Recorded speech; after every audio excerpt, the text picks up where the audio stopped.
Hi friends, கழுத்தோட அகலம் வந்து 2.25 இன்ச் இருக்கு. அதே மாதிரி லென்த் வந்து 9 இன்ச் இருக்கு மொத்தமா. இதை நம்ம எடுத்துட்டு ஒரு கேன்வாஷை மடிச்சு போட்டு கீழே வந்து ஒரு 2 இன்ச்சு கேன்வாஷை விட்டுட்டு மேலே வந்து நம்ம 9 இன்ச் மார்க் பண்ணிக்கிட்டு 2.25 இன்ச்சு சைடில் எல்லாத்துலேயும் மார்க் பண்ணிக்கலாம். மார்க் பண்ணிட்டு ஒரு பாக்ஸ் மாதிரி போட்டுக்கலாம். பாக்ஸ் மாதிரி போட்டு இப்போ வந்து சைடில் வந்து ஒரு 1.5 இன்ச்சுக்கு கேன்வாஸ் இருக்க மாதிரி வச்சுட்டு அது ஒரு லைன் போட்டுக்கிறேன். அது வந்து நம்ம எக்ஸ்ட்ரா விடுறது தான். இந்த மாதிரி நீங்கள் போட்டதுக்கு அப்புறமா ஒரு ஒரு ஒரு ஒரு பத்திரிக்கை இல்லைன்னா ஒரு அட்டை எடுத்து அதில் வந்து இந்த மாதிரி ஒரு மார்க் பண்ணிங்க. எனக்கு வந்து ஃப்ரீ ஹேண்ட்லேயே வரைய வருன்றதுனால நான் மார்க் பண்ணிவிட்டு இதை வந்து கட் பண்ணிக்கிறேன் ஸ்கேலப் ஷேப்புக்கு. இந்த மாதிரி கட் பண்ணிட்டு இந்த மாதிரி கட் பண்ணி விரிச்சு பார்த்தீங்கன்னா உங்களுக்கு இப்படி தான் இருக்கும். அடுத்து நம்ம தையலுக்கோசரம் நான் வந்து 1/4 இன்ச் விட்டுருப்பேன். அந்த 1/4 இன்ச்சையும் மார்க் பண்ணிட்டு, இப்போ வந்து நான் வந்து கீழே வந்து மடிச்சு தான் மார்க் பண்ணணும். ஃபர்ஸ்ட்டு நம்ம மார்க் பண்றத மடிச்சு மார்க் பண்ணணும். அப்பதான் உங்களுக்கு ஸ்கேலப் வந்து கரெக்ட்டா வரும். அதுக்கப்புறமேட்டு விரிச்சு எடுத்துட்டு அந்த அட்டைய அதுக்கப்புறமேட்டு நீங்க மார்க் பண்ணீங்க. மார்க் பண்ணிட்டு அதாவது நம்ம ரெடி அளவுல இருந்து தான் மார்க் பண்ணணும். நீங்க வந்து தையலுக்கான அளவுல இருந்து மார்க் பண்ணக்கூடாது. ரெடி அளவுல இருந்து மார்க் பண்ணி இந்த மாரி எக்ஸ்ட்ரா கட் பண்ணி எடுத்துக்கங்க. கட் பண்ணி எடுத்த உடனே இந்த மாதிரி தான் இருக்கும். நம்ம அந்த ஸ்கேலப்பையும் கட் பண்ணி எடுத்துக்கலாம். பொறுமையா கட் பண்ணுங்க. ஸ்கேலப்லாம் நல்லா ஷார்ப்பா வர மாரி கட் பண்ணி எடுத்துக்கங்க. இந்த மாரி கட் பண்ணி எடுத்த உடனே நமக்கு இப்படிதான் இருக்கும். இத வந்து லைனிங்ல போட்டு பாருங்க. உங்களுக்கு கரெக்ட்டா இருக்கும். லைனிங்ல போட்டு நம்ம வந்து அயர்ன் பண்ணிக்கலாம். இந்த மாரி அயர்ன் பண்ணீங்கன்னா உங்களுக்கு நல்லா புடிச்சுக்கும். இந்த மாரி ஃபர்ஸ்ட்டு தைக்காததுக்கு முன்னாடியே அயர்ன் பண்ணி வச்சுக்கிட்டீங்கன்னா, உங்களுக்கு தைக்க போகக்குள்ள ஈஸியா இருக்கும். வெட்டின உடனே இந்த மாரி அயர்ன் பண்ணி வச்சுக்கங்க. அடுத்து ஃப்ரண்ட் பார்ட்டையும் நான் அயர்ன் பண்ணி வச்சுக்கிறேன். ஃப்ரண்ட் பார்ட்டையும் நம்ம அதே மாதிரி அயர்ன் பண்ணிக்கலாம். அடுத்து வந்து நம்ம வந்து கைக்கும் கேன்வாஷை கொடுத்து அயர்ன் பண்ணிக்கலாம். கைக்கு வந்து ஸ்ட்ரெயிட்டாக இருக்குன்றதுனால நான் உங்களுக்கு அளவு எடுக்கிறது காட்டல. நீங்கள் வந்து கரெக்டாக அளவு எடுத்து மார்க் பண்ணி இந்த மாதிரி அயர்ன் பண்ணுவீங்க. அயர்ன் பண்ணி எடுத்துட்டிங்கன்னா உங்களுக்கு கரெக்டாக இருக்கும்.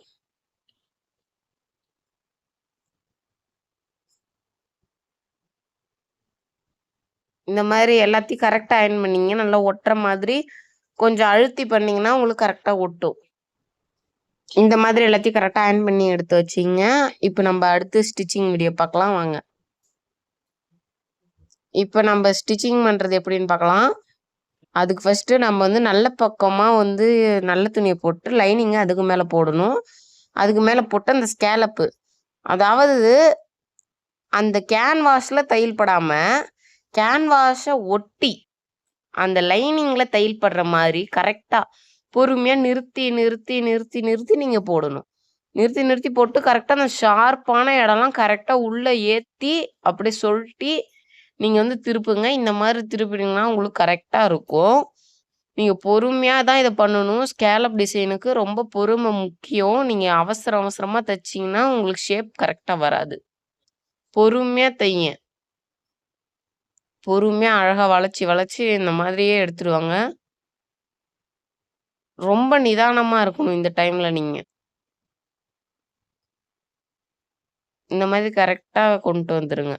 ஃபுல்லாக இந்த மாதிரியே தையல் போட்டு முடிச்சிங்க. ஃபுல்லாக தையல் போட்டு எடுத்ததுக்கப்புறமா நம்ம வந்து அந்த பீஸை வந்து வெட்ட போகிறோம். கரெக்டாக வெட்டிடுங்க. வந்து ஒரு 1/4 இன்ச்சு தையல் துணி இருக்க மாதிரி விட்டுட்டு நீங்கள் வந்து வெட்டி எடுத்துருங்க. பொறுமையாகவே வெட்டுங்க. நீங்கள் வந்து கேன்வாஷை வெட்டிடக்கூடாது. நம்ம தையலுக்கும் அந்தாண்ட ஒரு 1/4 இன்ச்சு துணி விட்டு தான் வெட்டணும். இங்கே பாருங்கள், நான் கேன்வாஷ் மேலே தையலே போடலை. கீழே தான் தையல் போட்டிருக்கேன். அது உங்களுக்கு வந்து தெரியல. கரெக்டாக தையல் போட்டுங்க. இந்த மாதிரி போட்டதுக்கப்புறமா நம்ம வந்து அதை வெட்டிக்கலாம். வந்து நீங்கள் வந்து அந்த அந்த சென்டரை கட் பண்ணிக்கணும். கரெக்டாக சென்டரை வந்து ஒட்டி கட் பண்ணணும். கரெக்டாக கட் பண்ணா தான் உங்களுக்கு வந்து அது ஃபினிஷிங் சூப்பராக இருக்கும். நீங்கள் வந்து கொஞ்சமாக கட் பண்ணீங்கன்னா உங்களுக்கு வந்து அந்த துணியை வந்து நம்ம திருப்பக்குள்ளே உங்களுக்கு வந்து ஃபினிஷிங் வராது. கரெக்டாக கட் பண்ணிட்டு கொஞ்சமாக இந்த மாதிரி கட் பண்ணிங்க. லேசாக தான் கட் பண்ணணும். தையல் மேலே நம்ம கத்திரிக்கோல் பட்டுருச்சுன்னா நமக்கு அப்புறம் சரி வராது. கரெக்டாக பொறுமையாக பார்த்து கட் பண்ணி எடுத்துங்க. கட் பண்ணி எடுத்தோடனே இப்போ நம்ம வந்து திருப்புறது தான். ஒரு விரலால் இந்த மாதிரி ஸ்கேலப்பை உள்ளே இருந்து வெளிப்பக்கமாக திருப்பிக்குங்க. ஒரு விரலால் அழகாக பொறுமையாக திருப்பணும்.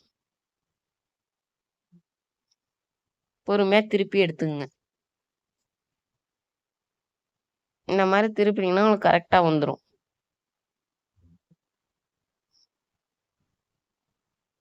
பொறுமையா திருப்பி நல்லா எடுத்து விட்டுருங்க. எல்லா சைடும் கரெக்ட்டா எடுத்து விடணும். பொறுமையா எடுங்க.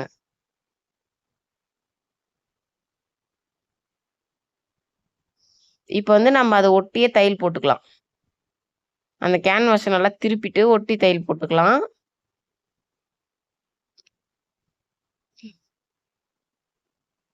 கரெக்ட்டா தையல் போட்டுங்க. நான் வந்து ஒரு இத வச்சு கம்பி வச்சு நல்லா அழுத்தி, அழுத்தி வந்து தையல் போட்டுக்கிறேன். அப்பதான் வந்து நமக்கு வந்து இந்த round shape scallop round shape கரெக்ட்டா வரும்ன்றதுனால நான் தான் அழுத்தி, அழுத்தி தையல் போட்டுக்கிறேன். உங்களுக்கு எப்படி இருக்குமோ அந்த மாரி பார்த்து பொறுமையா தையல் போடுங்க. பொறுமையா இந்த மாரி தையல் போட்டே வாங்க. அழகா இருக்கும். ரவுண்ட் ஷேப்லாம் கரெக்ட்டா குடுங்க. அதே மாரி தையல் போடுறத பார்த்து போடுங்க. நம்ம அதிகமா வெளிலயும் வந்துரக்கூடாது. ஒட்டி தையல் போடணும் இதுல. நமக்கு மெயினே இதுல வந்து ஒட்டி தையல் போட்டா தான் நல்லாருக்கும். இந்த மாதிரி ஒரு திருப்புளிய வச்சுட்டு நீங்க உள் பக்கமா குத்தி விட்டும், நம்ம வந்து கொஞ்சம் பார்த்து பார்த்து பொறுமையா தையல் போட்டா தான் நமக்கு வந்து ஸ்கேலப் வந்து கரெக்ட்டா இருக்கும். இந்த மாதிரி தையல் போட்டுங்க. இந்த மாரி ஃபுல்லா தையல் போட்டே வாங்க. பொறுமையா தையல் போடுங்க. ரொம்ப அவசரப்பட வேணாம். நானே இந்த வீடியோ வந்து கொஞ்சம் ஃபாஸ்ட்டா தான் உங்களுக்கு போட்டுருக்கேன். அதனால தான் நான் ஃபாஸ்ட்டா போடுற மாரி தெரியும். நான் கொஞ்சம் பொறுமையா தான் போட்டேன். இந்த மாரி தான் இருக்கும் நமக்கு வந்து பேக் பார்ட். கொஞ்சம் வெளியில எனக்கு பிசிறு தர்ற மாரி இருந்துச்சு. அத நான் லேசா கட் பண்ணி விட்டுட்டேன். ஓகேங்களா? இந்த மாரி வெட்டி விட்டுருங்க. வெட்டி விட்டோனே நமக்கு வந்து பேக்ல வந்து ஸ்கேலப் ரெடி ஆயிடுச்சு. இப்ப அடுத்து நம்ம வந்து சுத்தி தையல் போட்டு எடுத்துக்கலாம். வந்து ஃப்ரண்ட் பார்ட்ல. பேக் பார்ட்ல பேக் பார்ட்ல நம்ம சுத்தி தையல் போட்டு அத கட் பண்றத கட் பண்ணி எடுத்துக்கலாம். கீழ வந்து நான் மடிச்சு தச்சுட்டேன். அந்த வீடியோ நான் இதுல வந்து போடல. இந்த மாரி கட் பண்ணி எடுத்துருங்க. எக்ஸ்ட்ரா இருக்கிற ஃபேப்ரிக்க. கரெக்ட்டா பண்ணீங்க. இந்த மாதிரி நமக்கு வந்து பேக் பார்ட் ரெடி ஆயிடுச்சு. அடுத்து ஃப்ரண்ட் பார்ட்டையும் அதே மாதிரியே தான். தையல் போட்டுக்கிட்டே வாங்க. ஸ்கேலப்ப நிறுத்தி, நிறுத்தி, நிறுத்தி, நிறுத்தி தையல் போடணும். நாம வந்து கொக்கிப்பட்டி ஜாயின் பண்றதுக்கான இடம் விட்டுருப்போம். அங்க வந்து நீங்க கேன்வாஸ் குடுக்காதீங்க. நான் ஒரு 1/2 இன்ச் வெளில விட்டுருக்கேன் பாருங்க. வெறும் லைனிங்க மட்டும். அந்த மாதிரி விட்டுங்க. நம்ம வந்து கொக்கிப்பட்டி அடிக்கிற இடத்த வந்து கேன்வாஸ் குடுக்கக்கூடாது. நமக்கு எவ்வளோ நெக் இருக்குதோ, அந்த நெக்குக்கான கேன்வாஸ மட்டும் தான் குடுக்கணும்.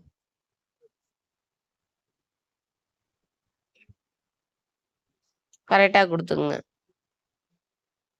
இப்ப அதுலயும் அதே மாரி நான் கட் குடுத்துங்க. சென்டர பார்த்து நல்லா அழகா கட் குடுத்துங்க.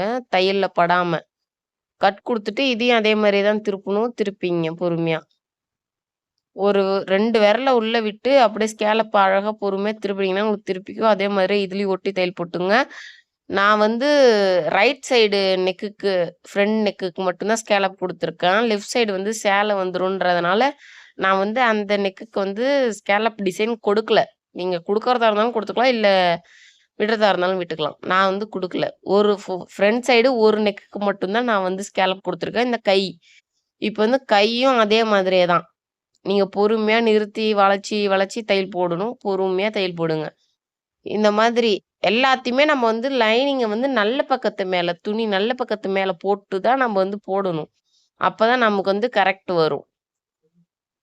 நீங்க பொறுமையா தையல் போட்டுங்க. இந்த மாதிரி பொறுமையா தையல் போட்டாலே உங்களுக்கு வந்து கரெக்ட் வந்துரும். நிறுத்தி, நிறுத்தி தையல் போடணும். அவ்வளோதான். இப்ப வந்து எக்ஸ்ட்ரா இருக்க ஃபேப்ரிக்க இதுலயும் வெட்டிக்கிறேன். நீங்களும் பொறுமையா வெட்டுங்க. பொறுமையா தான் வெட்டணும். அவசரப்பட்டு வெட்டாதீங்க. பொறுமையா வெட்டுங்க. வெட்டிட்டு அதே மாதிரி இதுலயும் வந்து கட் குடுத்துங்க சென்டர்ல. ஸ்கேலப் எல்லா சென்டர்லயும் நீங்க வந்து கட் குடுத்துக்கணும். அப்பதான் உங்களுக்கு வந்து சூப்பர் ஃபினிஷிங் கிடைக்கும்.